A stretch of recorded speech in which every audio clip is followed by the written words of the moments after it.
If you're buying stocks, what are you buying right now? Because I understand there are still some unloved areas of the market that you like. Yeah, I think that that's the key thing that people who are trying to put fresh money in the market need to really think hard about.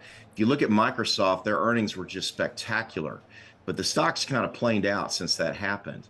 And then Google is kind of planed out after a big run right after earnings as well. And Nvidia is kind of seems to be kind of capping out too. So when you talk about the Mag 7 or AI stocks or things that have been the most rampant with speculation and hot money coming in, I think it's kind of a tough time to get into them until the run up to the next earnings season in Q3.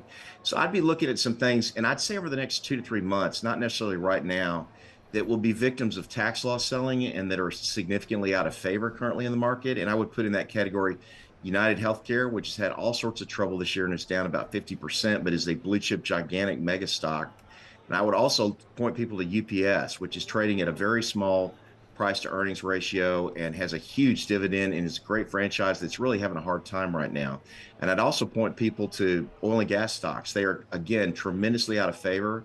Commodity prices have come off significantly with the Russia peace talks and with the Saudis and OPEC Plus pumping a whole lot of supply into the marketplace.